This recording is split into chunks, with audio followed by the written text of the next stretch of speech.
Violence in Cincinnati in 2025 received the most attention from local politicians and administrators and led a substantial number of our newscasts. And a lot of you read stories on this very topic on our website. That's local12.com. Our David Winter investigated whether the figures this year back up the facts. So what'd you find, David? Yeah, well, if you watch the news or go online, you may come away with the perception that violent crime has not gotten any better in 2025 in Cincinnati. And in some cases, that would be true. In others, not true at all. It was a rough start to the new year for Cincinnati regarding violent crime. We were less than 2 hours into 2025 when this shooting happened in Northside. But contrary to many people's perceptions, shootings overall in the city dropped significantly from the past 2 years. In 2023, there were 377 shooting victims in the city. That dropped to 353 in 24, and this year it's down to 283, a 20% reduction. But the focus for city leaders was downtown, the center of Cincinnati's art, entertainment, dining, and tourism. Here, shooting statistics went the other way, highlighted by this double shooting on Fountain Square in October.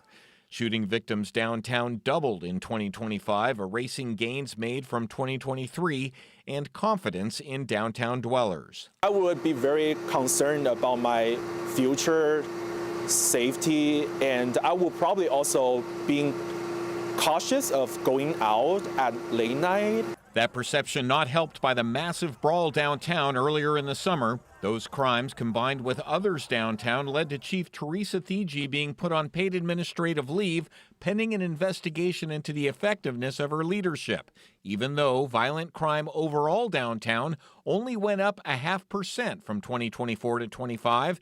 And overall in the city, the number of violent crime incidents, that's rape, robbery, aggravated assaults, and homicides, dropped 0.8%.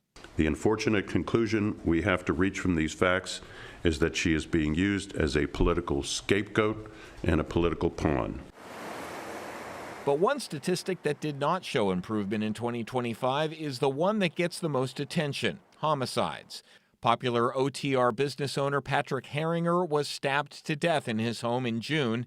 He was one of 71 people who died by a violent crime in Cincinnati in 2025, the same number as 2024 and virtually the same as 23. It's that stagnant number, coupled with downtown shootings, juxtaposed by a 20% drop in violent crime overall, that is polarizing the city about Chief Thigi's apparent replacement. You said that she had your full backing and support. How do you reconcile that against the action that's been taken? Yeah, I would reconcile it with what I said at that press conference, which is we've got to continue to prioritize public safety. And the most recent violence on Government Square and Fountain Square is beyond the pale, and it has to stop.